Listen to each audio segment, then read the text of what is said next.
प्रणाम। मैं अनिल कुमार पांडे आपको गोस्वामी तुलसीदास द्वारा लिखे गए रामचरितमानस में काकभुसुंडी जी की द्वारा गरुण जी को जो अपने पूर्व जन्म की कथा बताई जा रही है, पूर्व के कल्प में जिसमें वो जन्म लिए थे, कलयुग किस प्रकार का था, उसके बारे में गरुण जी को लगातार बता रहे हैं।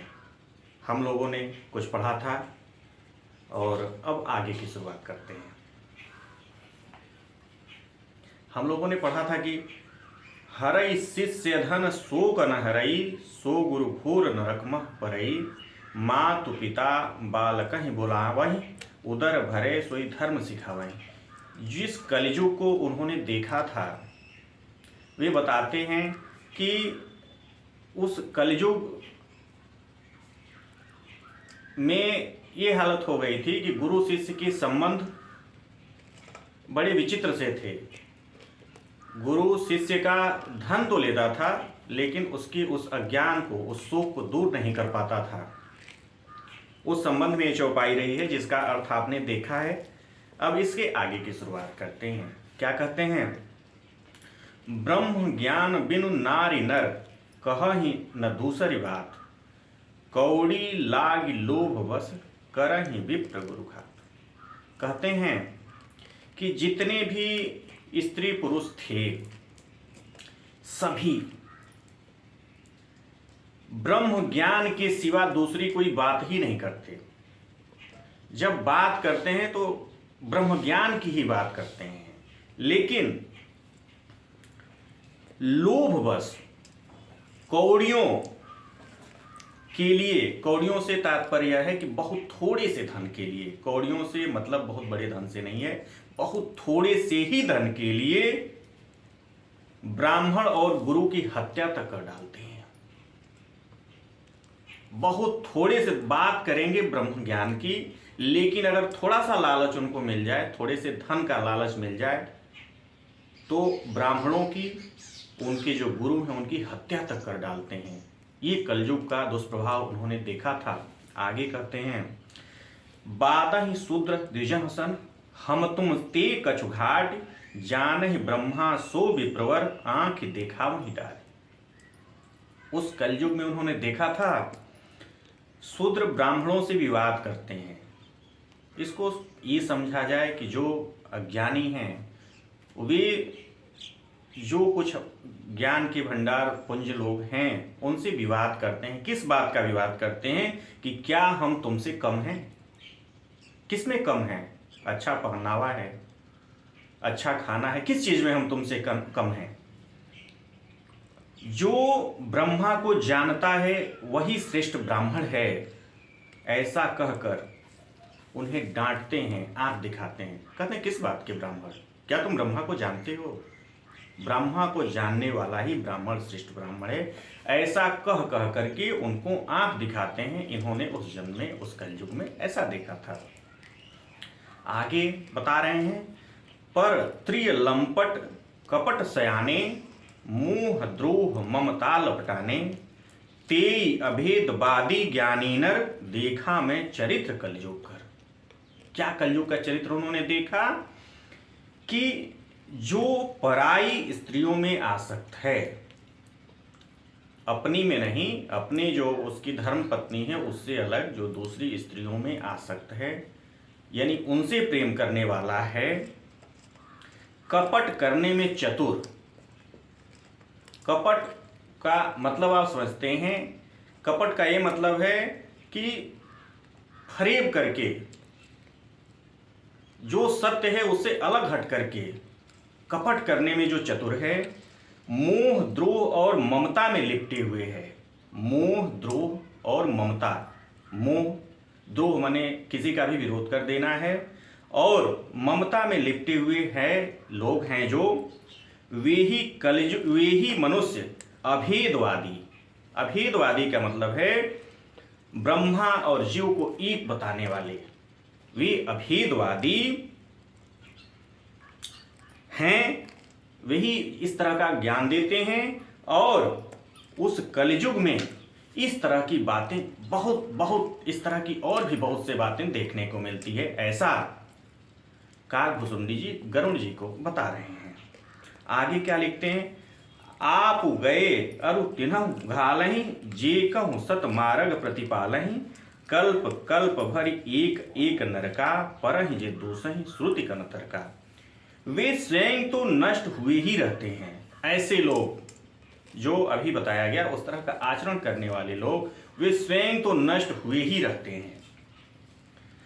जो कहीं सन्मार्ग का प्रतिपालक करते हैं उनको भी वे नष्ट कर देते हैं। यानी उनकी संगत में जितने भी प्रकार के लोग आते हैं वे अपने साथ साथ उनको भी नष्ट कर डालते हैं, उनको भी मुख्य मार्ग से विमुख कर देते हैं, सत्य से अलग कर देते हैं, ऐसा कहा जाता है।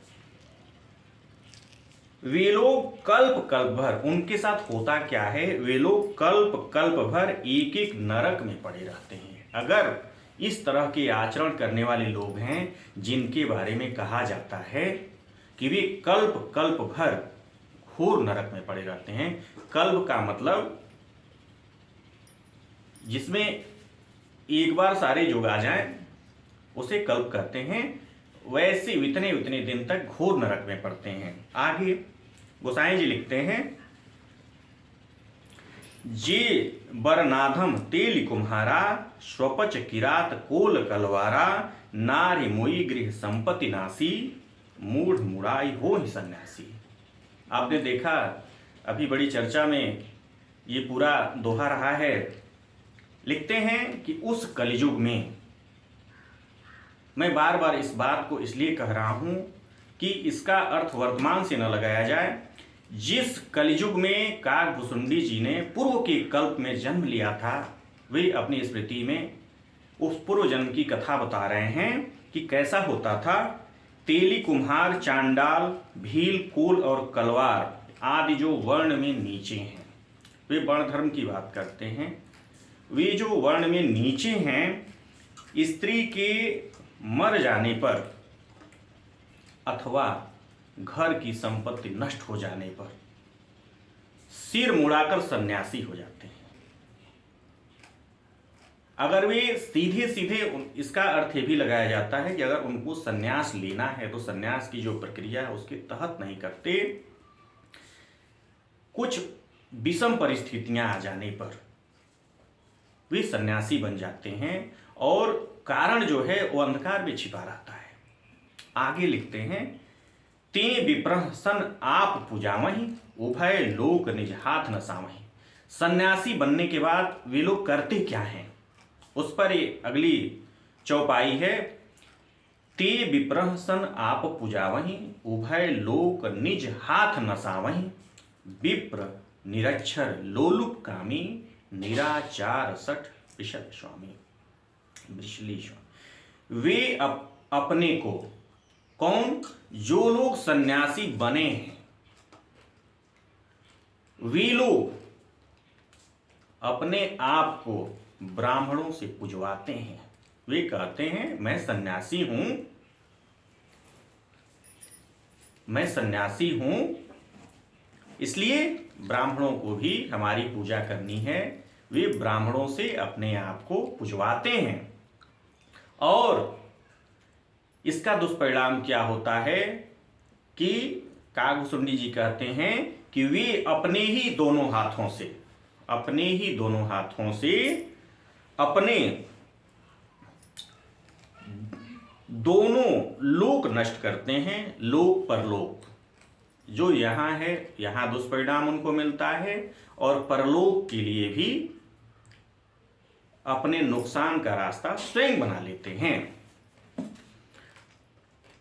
ब्राह्मण अपढ़, लोभी, कामी, आचारहीन, मूर्ख और नीची जात की, पूरा सुनिए, ब्राह्मण अपढ़, लोभी, कामी, आचारहीन, मूर्ख और नीची जात की व्यभिचारिणी स्त्रियों के स्वामी होते हैं। उस कलयुग को जिसमें इन्होंने देखा था, इस तरह का आचरण उन्होंने देखा था जो गरुड़ जी को बता रहे हैं।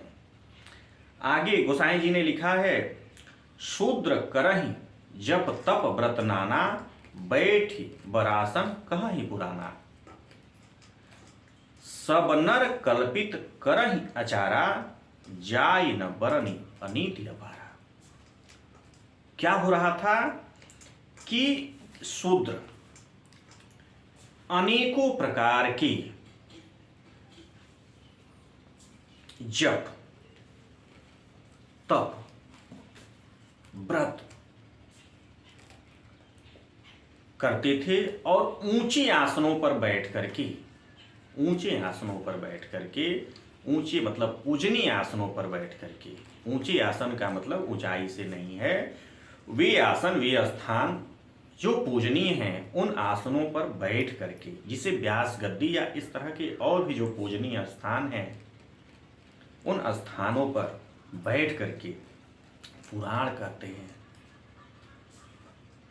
वेदों की व्याख्या करते हैं, पुराण कहते हैं। सब मनुष्य मनमाना आचरण करते हैं। आप किसी को मना नहीं कर सकते, किसी को समझा नहीं सकते, मनमाना आचरण में लिप्त हैं, सब मनमाना आचरण करते हैं। अपार अनीति का वर्णन नहीं किया जा सकता। काकभुसुंडी जी गरुड़ जी से कह रहे हैं कि उस कलियुग का, उसमें व्याप्त अनीतियों का वर्णन नहीं किया जा सकता कि किस किस प्रकार की अनीतियां समाज में व्याप्त थीं। उस युग में लोगों के आचरण किस किस प्रकार के थे, उसका लगातार वर्णन कर रहे हैं। आगे कहते हैं, भय बरन शंकर कलि भिन्न सेतु सब लोग, करहि पाप पावहि दुख भय अरु शोक वियोग। क्या कहते हैं कि कलयुग में सब लोग वर्ण संकर, कलयुग में सब लोग वर्ण संकर और मर्यादा से च्युत हो गए, मर्यादाएं नहीं रह गईं, वर्ण संकर होने लगे। वे पाप तो करते ही हैं और उसके फलस्वरूप, उनके पापों के फलस्वरूप दुख भय रोग शोक वियोग पाते हैं। क्या पाते हैं? दुख होता है, भय होता है, रोग होता है, शोक होता है। शोक हमेशा तब होता है जब कोई प्रिय वस्तु हमसे अलग हो जाती है। तो प्रिय वस्तु बहुत कुछ हो सकती है, लेकिन पापों के कारण ही ऐसा होता है। इसलिए लोग शोक भी करते हैं और वियोग भी करते हैं। ये कथा लगातार जारी है और थोड़ा सा विराम करके मैं आपको लगातार इस प्रसंग को आगे बताता जाऊंगा। यहाँ पर मैं रुकता हूँ। आपको प्रणाम।